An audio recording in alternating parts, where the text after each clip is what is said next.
Sekarang udah tahun 2026 dan selama 17 tahun Bitcoin masih tetap eksis. Sejak Bitcoin lahir di tahun 2009, Bitcoin udah berkali-kali dinyatakan mati. Setiap ada crash, setiap market jatuh, narasi yang sama selalu muncul. Bitcoin is dead, Bitcoin itu cuma bubble, Bitcoin itu scam, Bitcoin nggak akan pernah kembali. Dan sekarang di tahun 2026, narasi Bitcoin is dead itu diulang kembali.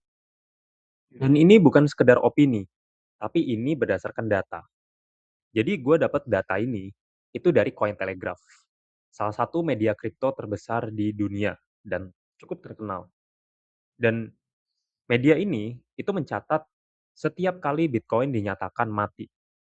Dan sampai hari ini, Bitcoin itu sudah dinyatakan mati atau Bitcoin is dead itu sebanyak 467 kali. Dan ini menarik ya. Di setiap Bitcoin is dead itu dinyatakan ya, kalau kalian itu invest $100 aja, itu kalian sampai hari ini ya, per tanggal 25 Februari 2026, kalian akan mendapat $68 juta. Itu aset kalian. Dan ini menurut gue gila banget. Dan setiap titik merah ini adalah momen di mana orang percaya akhir dari Bitcoin. Contohnya di crash tahun 2013, 2017, tahun 2020, orang itu selalu bilang Bitcoin akan mati. Dan juga terjadi lagi sekarang di tahun 2026. Narasi yang sama terjadi lagi. Memang narasi Bitcoin is dead itu muncul karena harga Bitcoin yang terus turun, chartnya bearish dan terus merah. Dan di momen seperti ini, orang itu mulai panik dan mereka jual Bitcoinnya karena takut kehilangan uang lebih banyak. Sekarang kalian lihat ini baik-baik. Ini namanya Bitcoin Rainbow Chart. Chart ini bukan buat prediksi harga, tapi buat ngasih gambaran di mana posisi Bitcoin dalam satu siklus. Setiap warna itu punya arti. Merah itu artinya overvalue, kuning itu mulai mahal, hijau itu normal, dan bagian paling bawah, zona yang berwarna ungu, itu zona yang sering Bitcoin disebut Bitcoin is dead. Tapi ini yang jarang orang sadari. Istilah Bitcoin is dead di sini sebenarnya itu bukan literal, bukan arti sesungguhnya. Ini lebih ke sarkasme. Karena justru di titik ini, Bitcoin itu lagi murah banget, lagi undervalue harganya.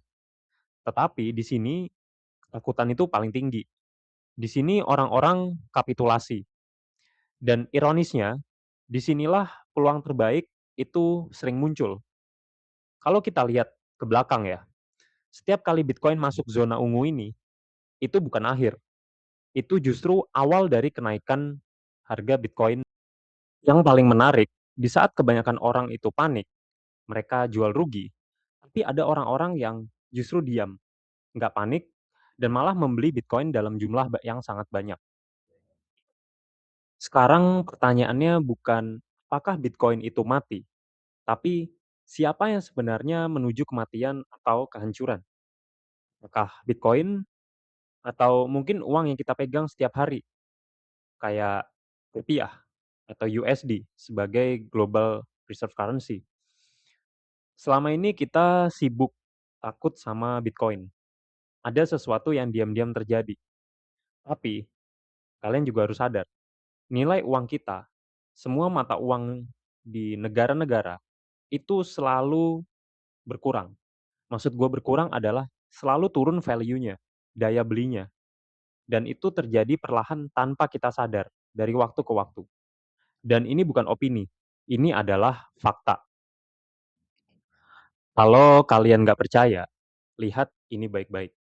Ini adalah daya beli US dollar sejak tahun 1913, at least sampai 2019, karena gue nemu datanya sampai segitu.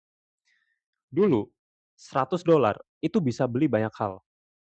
Makanan itu harganya lebih murah, aset harganya lebih terjangkau, contohnya rumah, dan hidup jadi terasa lebih ringan zaman dulu. Tapi seiring waktu, nilai uang itu terus turun. Daya belinya itu selalu turun dari waktu ke waktu. Bukan karena barang jadi mahal, tapi karena uangnya itu jadi berkurang nilainya. Dan ini yang disebut inflasi. Inflasi itu sangat bahaya, silent killer. Artinya uang yang kalian pegang hari ini, itu akan membeli lebih sedikit barang di masa depan.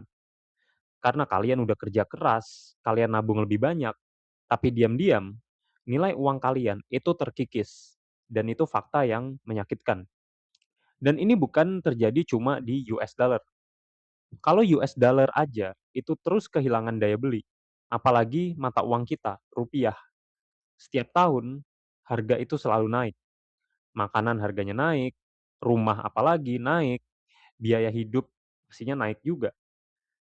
Dan nilai uang kita justru malah turun. Gaji kita segitu-gitu aja. Kalaupun ada kenaikan gaji, itu belum tentu bisa mengalahkan persentase inflasi. Dan kebanyakan orang mengira ini hal normal. Padahal ini sebuah, menurut gua, kesalahan sistem. Dan ini tidak adil untuk kehidupan manusia di muka bumi ini. Semua ini terjadi karena satu hal.